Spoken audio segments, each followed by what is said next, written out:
RMC, à la une des grandes gueules.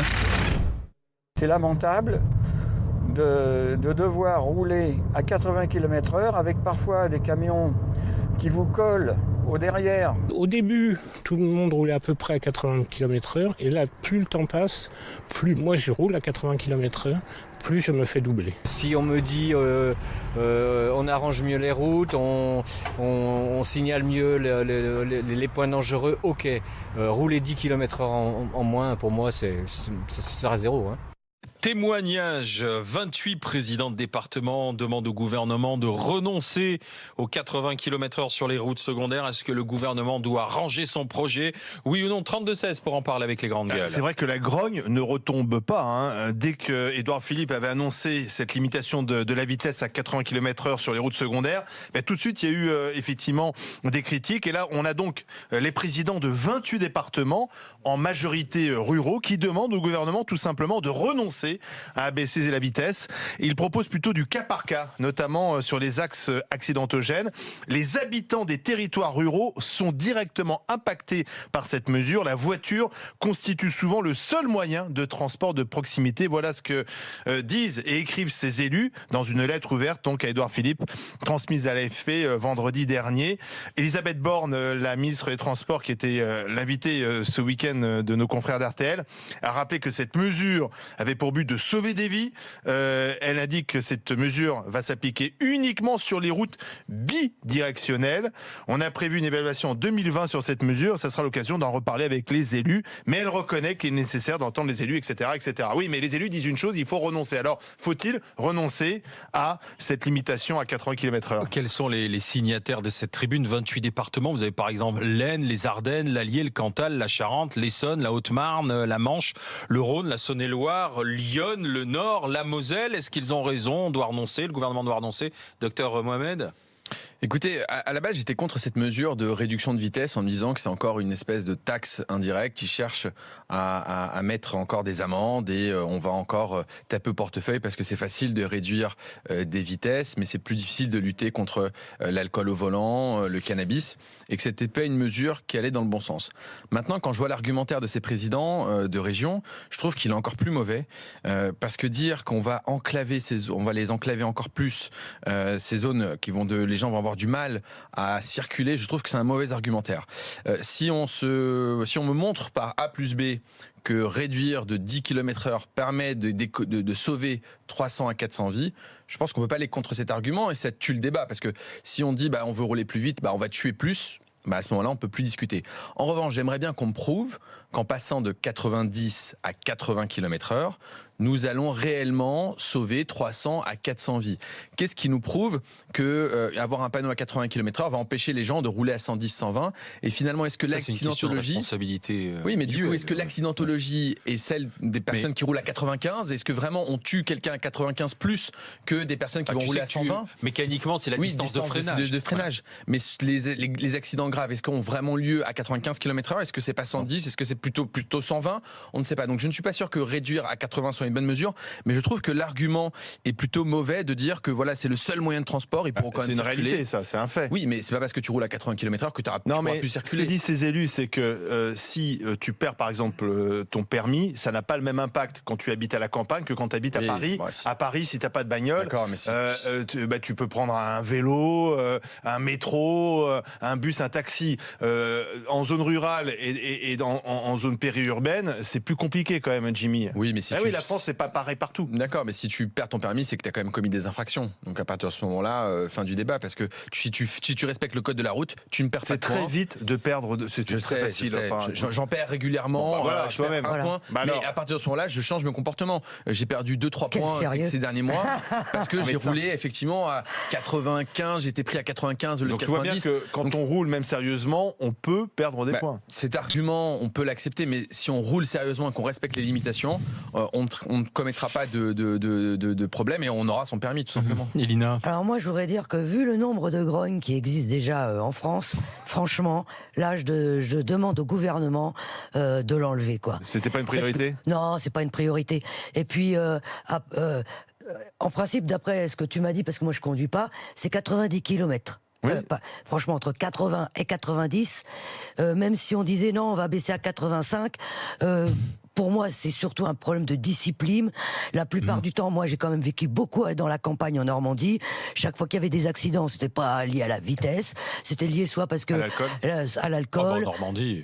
Ah oui, la Normandie. Les Bretons aussi. Alors, pourquoi la Normandie tout de suite? Non, C'est déjà qui a cité la Normandie. parce que je connais très bien la Normandie. Elle aurait pu parler de la Bretagne, Non, par mais, exemple. ou alors c'est parce que les routes sont défoncées et hop, ils ont pas vu la petite bosse et hop, ils se retrouvent dans le fossé. Franchement, non, que ce gouvernement enlève, parce qu'il y a assez de problèmes comme ça en France, quoi. C'est pas la priorité aujourd'hui. Mais non, mais non. Selon toi. Mais moi, je trouve quand même assez étonnant de voir 28 présidents de conseils départementaux.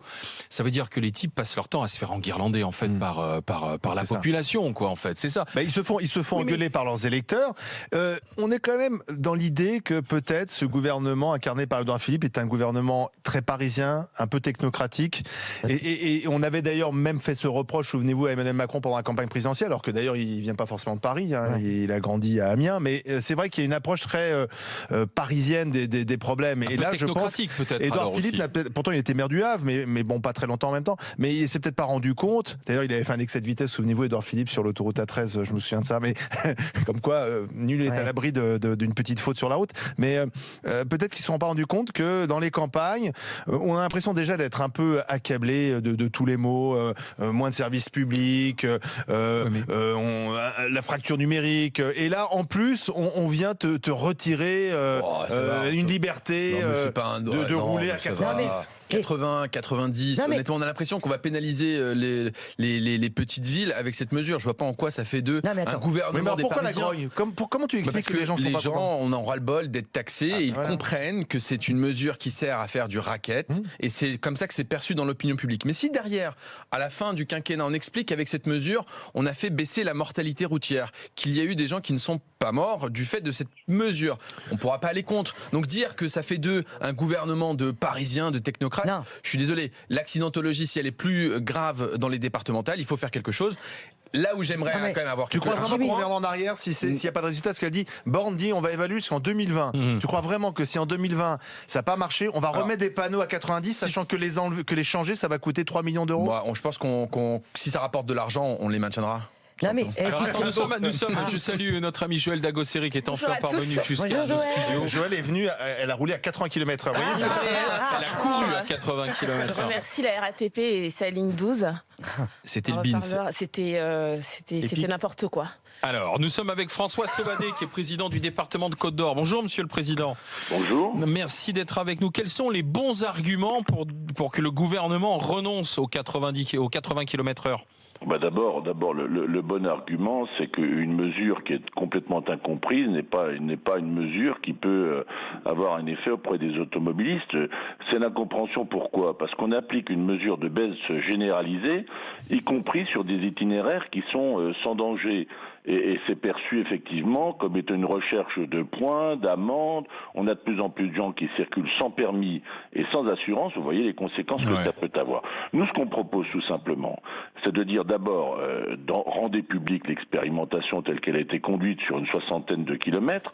En tout cas, personne n'a eu les éléments de conclusion de cette enquête. Moi, regardez, j'ai pris contact avec mes collègues présidents de conseils départementaux concernés, ils m'ont dit il n'y a pas eu d'impact. Bon, je regarde partout ailleurs, en Allemagne ce serait des inconscients, c'est 100 km/h, en Italie 90 km/h.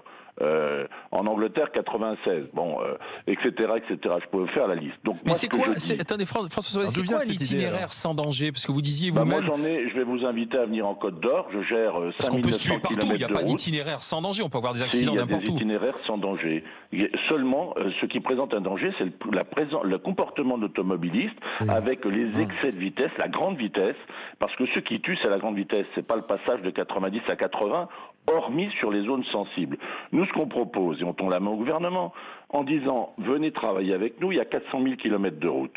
Nous avons des routes sur lesquelles la mesure sera inefficace et perçue comme étant contraignante inutilement par des automobilistes qui n'ont pas de choix alternatif à la voiture. Travaillons ensemble, regardons les itinéraires qui sont particulièrement il faut faire du cas par cas. Mais évidemment, regardez. Mais ça, on ne sait pas faire en France. En général, en France, on prend une mesure et on va l'appliquer partout pareil. C'est une vision parisienne. Alors, je comprends qu'à Paris, ben voilà, vous êtes venu en métro, vous êtes venu en RER. Difficilement. Moi, depuis Vito, je prends pas le métro, le RER. Je suis désolé. Donc, qu'on ait des itinéraires reconnus comme dangereux, partagés, c'est d'ailleurs ce qu'on a fait dans le département. Moi, je vous invite à venir voir concrètement. Chaque fois qu'il y a un accident grave, chaque fois qu'il y a un blessé grave, nous réunissons un collège de la sécurité routière. On examine avec le service de l'État, avec nos services propres, avec évidemment les maires concernés et les associations d'usagers. Nous regardons les conditions dans lesquelles l'accident s'est produit. Si c'est un problème de route, eh ben on améliore le réseau. Si c'est un problème de comportement, eh bien on demande à la gendarmerie, ou à la police, de prendre des mesures pour éviter que les comportements ne se dégradent. Donc je dis simplement, nous avons des mesures incompréhensibles aujourd'hui pour le monde rural. Il faut savoir que dans les secteurs où il n'y a pas d'autre alternative que la voiture, pas d'autre alternative, si vous prenez un point à 80 km/h, là où il n'y a pas d'enjeu de sécurité routière particulier, vous verrez le nombre de personnes qui vont circuler sans permis. Alors, c'est ça qu'on cherche. Une question pour vous, Monsieur Sauvadet, Joël Dagosseri. Oui, bonjour. Je voulais savoir si vous connaissiez exactement les routes dans votre région, dans votre département, les routes qui sont dangereuses, en tout cas que vous pouvez qualifier de dangereuses. Oui, et si vous les connaissez, est-ce que vous avez fait remonter au gouvernement les routes en question? Bien sûr, d'ailleurs, on a pris des décisions.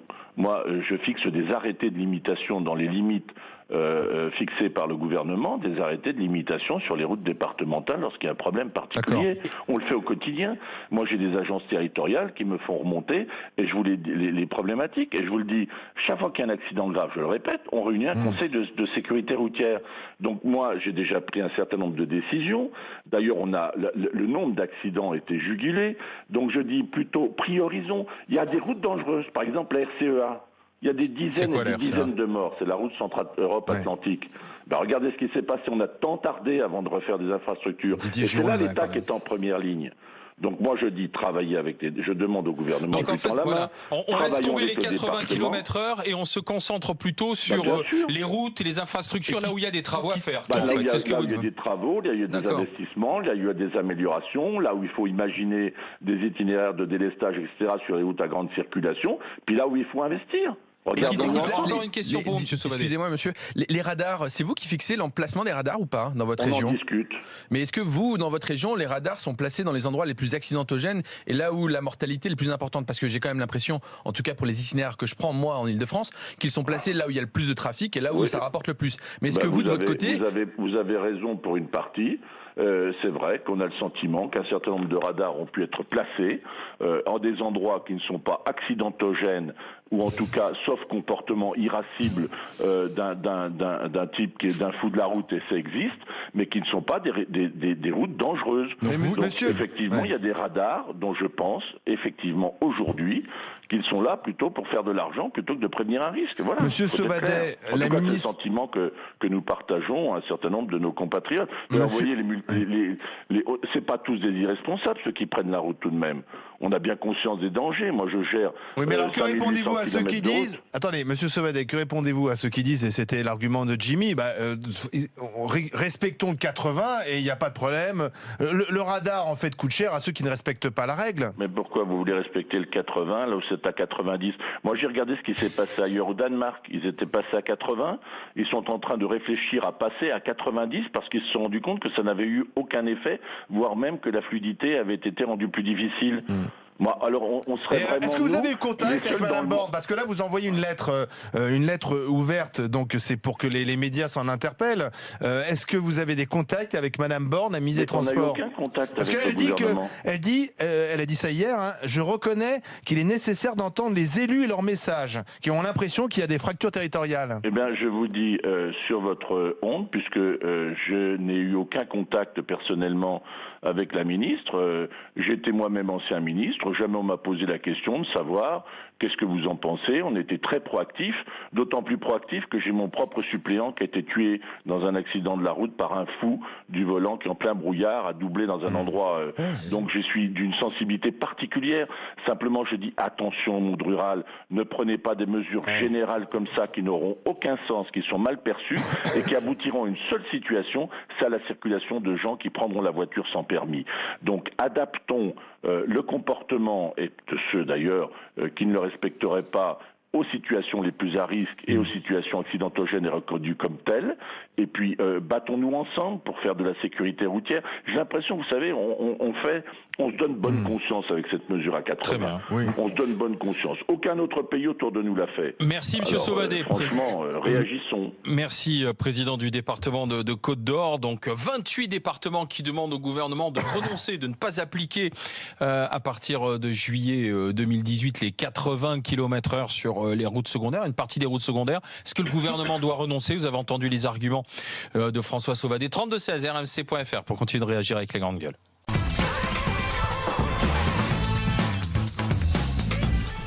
Les Gigi, les grandes gueules sur RMC, sur numéro 23, Joël Dagosseri, Jimmy Mohamed et Elina Dumont. Voilà les grandes gueules qui sont avec vous jusqu'à 13h. Dans moins d'un quart d'heure, les Gigi veulent savoir, est-ce qu'il faut encore inviter les insoumis, l'équipe de Jean-Luc Mélenchon? Vous vous souvenez, la semaine dernière, la tribune de Jean-Luc Mélenchon dans laquelle il dit oui, c'est la haine contre les médias, c'est sain. Aujourd'hui, Alexis Corbière qui de nouveau tape sur les médias et sur les grandes gueules en particulier, décidément. Est-ce qu'il faut encore les inviter pour qu'ils viennent défendre leur point de vue? C'est pour se faire allumer. 3216 rmc.fr, les GG veulent savoir. En attendant, 80 km/h, 28 présidents de département qui veulent que le gouvernement renonce à ce projet. Est-ce l'avis de Sébastien? Bonjour Sébastien. Bonjour. Sébastien de la Loire, qu'est-ce que vous en dites? Écoutez, moi je veux faire un témoignage. Donc moi je m'appelle Sébastien, je suis chauffeur en VL avec un Fiat Ducato. Je fais 100 000 km à l'année. Je vais de Marseille, Moulins, Clermont-Ferrand, Bourges, Vierzon, je prends les autoroutes et les routes secondaires. Vierzon. Et je pense que ça va être une loi très contraignante. Et parce que pour moi, la bonne vitesse sur les routes secondaires, c'est 90 km/h. Parce qu'il y a beaucoup de camions sur les routes secondaires. Et moi, je vois que si vous roulez à 80 km/h, les camions, ils sont limités à 90 km/h. Donc moi, ça m'est arrivé qu'ils me fassent même des appels de fer parce que je roulais pas assez vite, quoi. Ah oui, d'accord. Donc ça, on va créer des espèces de bouchons avec ce 80 km/h, c'est ça? Moi, je vais vous dire une chose. Vous voyez, je prends souvent l'autoroute A47 qui relie Saint-Étienne à Lyon. Cette autoroute, avant, elle était à 110 km/h. Ils l'ont baissée à 90 km/h. Donc, et 80 pour les camions. Les camions, ils roulent à 90 km/h. Donc, ils respectent pas le 80 km/h. Donc, si vous roulez, vous, avec un véhicule léger à 90 km/h, ils vous font les appels de phare, quoi. Donc, je veux dire, les lois, ils font des lois, mais à un moment donné, oui, d'accord. personne les respecte et elles sont dangereuses. Vous déplacez un peu le curseur, parce que le problème, c'est c'est la sécurité, et deux, c'est peut-être qu'on a trop de camions sur les routes. C'est peut-être surtout ça le problème aujourd'hui, Sébastien. On l'a encore vu d'ailleurs avec les on l'a encore vu avec les épisodes. Non, mais je veux dire, il vaut mieux à ce moment-là essayer de garantir la sécurité avec les limitations de vitesse et que tout le monde les respecte, et essayer de sortir un peu plus les camions des routes. On l'a encore vu d'ailleurs avec les épisodes neigeux. Vous avez vu les camions qui n'ont pas respecté les interdictions de circulation là. Le problème, c'est la place des camions aujourd'hui sur la route. Il y a deux choses. Je vais vous dire, en fait, il y a un code de la route. Donc, ils vont faire là le 80 km/h pour les routes secondaires où c'est qu'il n'y a pas un mur. Après, les autoroutes, des nationales, comme la nationale 7, où c'est que c'est, mettons, 110 nationales, après c'est 90, après ça va être 80. Après, nous, en fait, les chauffeurs, on ne sait plus où c'est qu'on en est. Et c'est un problème, hein. Franchement, vous avez encore tous vos points. Combien vous avez de points, Sébastien, puisque vous faites 100 000 bornes par an? Moi, je vais vous dire, j'ai commencé mon boulot, j'avais 12 points. Maintenant, j'en ai plus 7. Là, ce matin, mon patron, il m'a donné une prime, comme quoi je me suis fait prendre par une voiture embarquée pour 10 km/h. Chaque fois que vous faites prendre, vous avez une prime. Pourquoi la prime? Mon patron, il m'envoie la prime, il me déduit mes points, enfin... Voilà, quoi. Je veux dire, dans le cadre de mon travail, j'ai perdu beaucoup de points. Donc là, vous allez continuer d'en perdre avec ces 80 km/h. Sébastien, je vous envoie un t-shirt des GG, je vous dis merci et à bientôt et bonne route et soyez prudents. Joël, avant d'écouter Patrick qui est gérant d'auto-école. Non mais moi je veux bien que la France soit une et indivisible, mais quand même il y a des spécificités sur Mais chaque oui. territoire. Et j'ai l'impression que c'est encore une de ces décisions pour lesquelles on n'a pas eu... Oui, mais Technocratique. on n'a pas envie de faire un travail de fond part d'en comme haut. d'habitude. Il n'y a pas d'audit. Moi, je suis sûre qu'il y a des... Parce que l'entretien des routes, l'investissement sur l'entretien des routes a baissé. Donc, je suis sûre qu'il y a des routes sur lesquelles on peut très bien continuer à rouler à 90, d'autres à 80 et peut-être même d'autres à 50 vu que l'entretien n'a pas été fait. Mais il n'y a pas ce travail-là qui est fait. Donc, Il y a une c'est normal. expérimentation faite quand même avant de mettre ça Oui, en mais place. on n'a mais pas alors, les oui, mais résultats. dont Du les coup, rapports n'ont pas voilà, été donc- publiés. C'est ça. Alors là où il y a une petite supercherie, c'est que cette fameuse expérimentation déjà n'a pas été menée jusqu'au bout et on n'a jamais vraiment eu les résultats. C'est vrai que Donc ça, c'est pas bon signe. Plutôt... Patrick est avec nous. Bonjour Patrick. Oui, bonjour. Gérant Oui, d'auto-école. Gérant Oui. d'auto-école, monsieur le gérant, la vitesse et le respect du code de la route, c'est pour vous ça, Patrick. Oui, bien sûr, mais il ne faut pas non plus rendre les gens trop bêtes. On abétit les gens à mettre des limitations qui changent tous les 100 mètres. Bon, le 80 ne changera pas grand-chose. Moi, toute la journée, je vois des infractions qui sont des belles infractions, accidentogènes.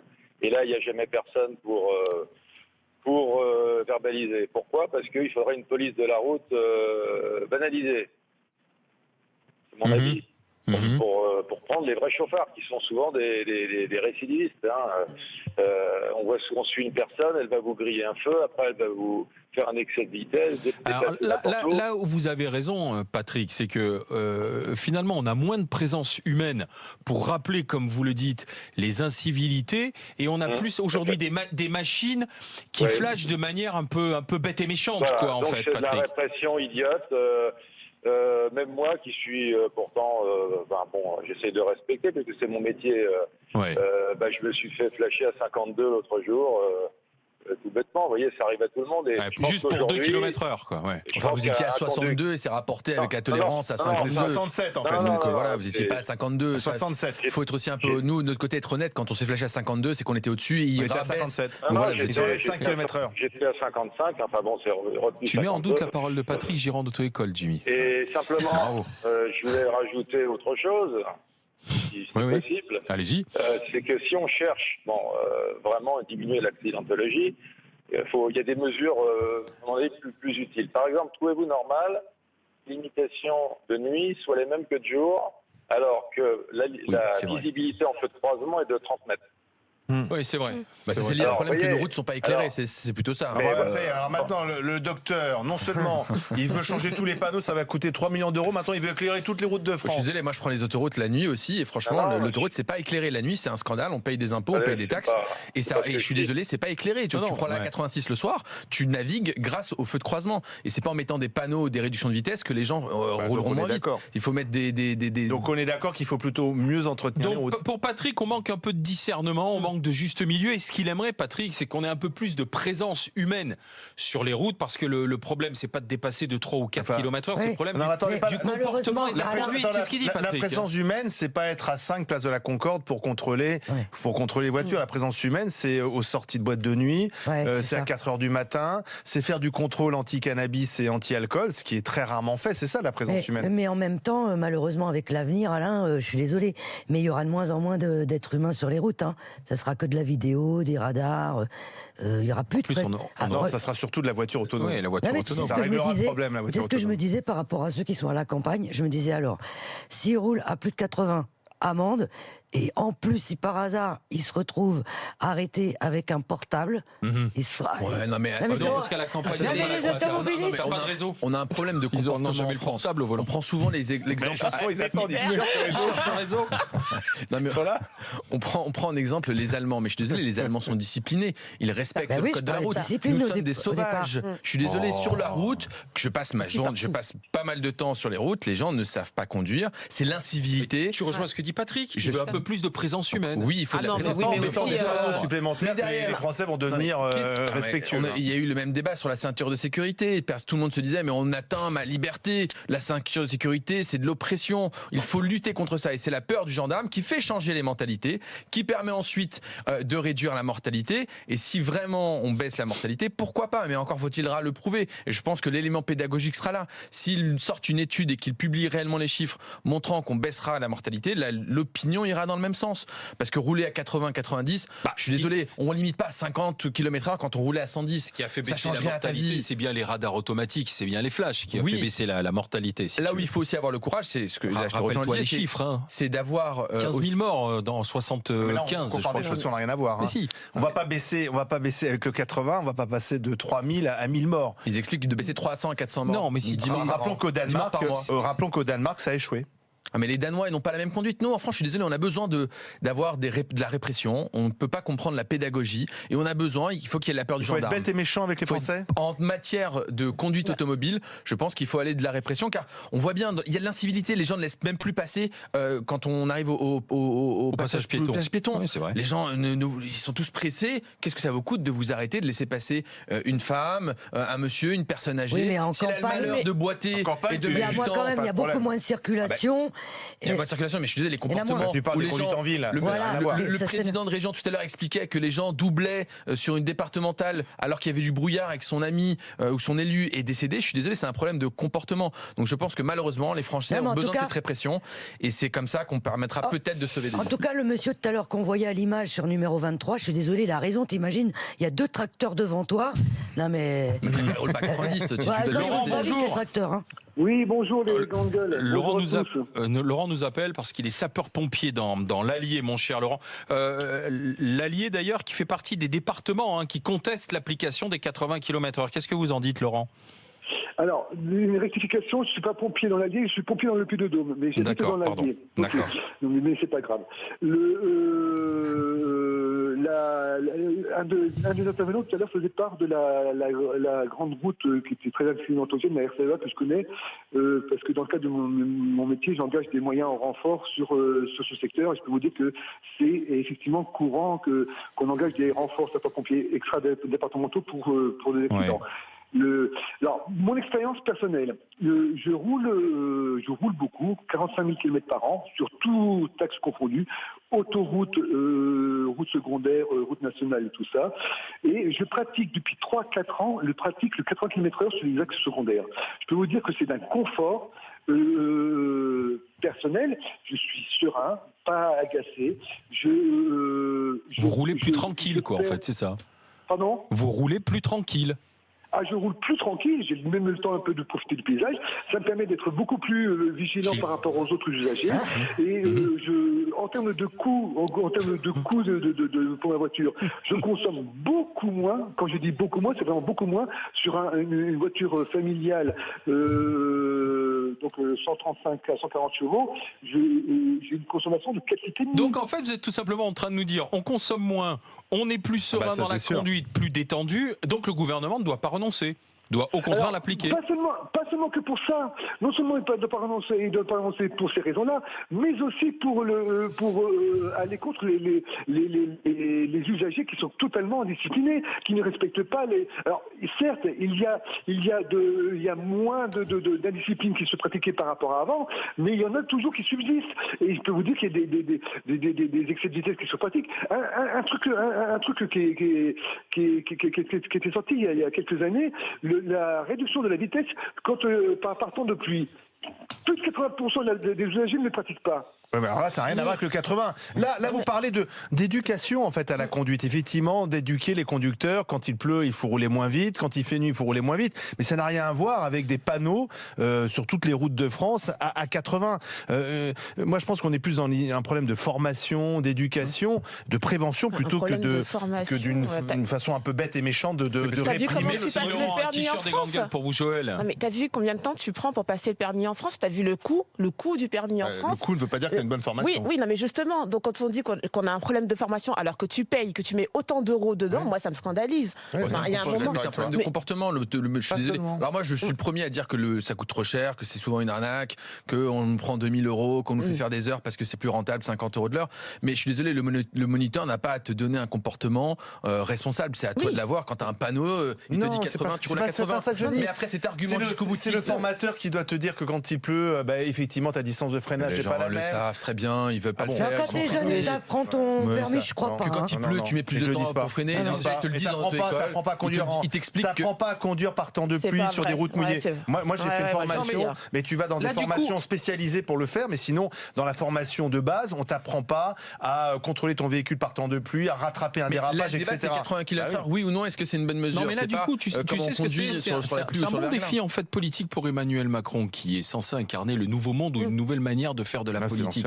Alors, c'est vrai que la sécurité routière, c'est une affaire nationale, mais on peut peut-être écouter, entendre aujourd'hui les élus locaux qui sont les plus à même, c'est ce qu'ils disent, de connaître leur territoire. Donc peut-être qu'il peut dire, nous allons faire le 80 km/h. Tu peux dire, nous allons faire le 80 km/h.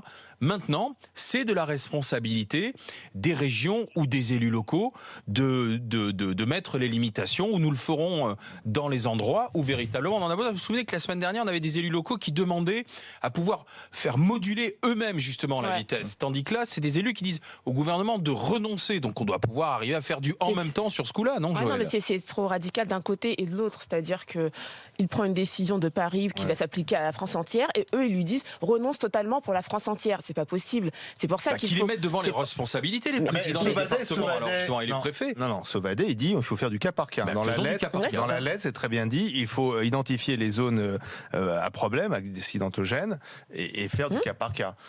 Mais c'est plus simple pour un pouvoir de lancer une mesure qui est appliquée à tout le monde. Allez, on y reviendra. Attendons la réponse du gouvernement et du Premier ministre, puisqu'ils sont directement, et de la ministre des Transports, puisqu'ils sont directement interpellés.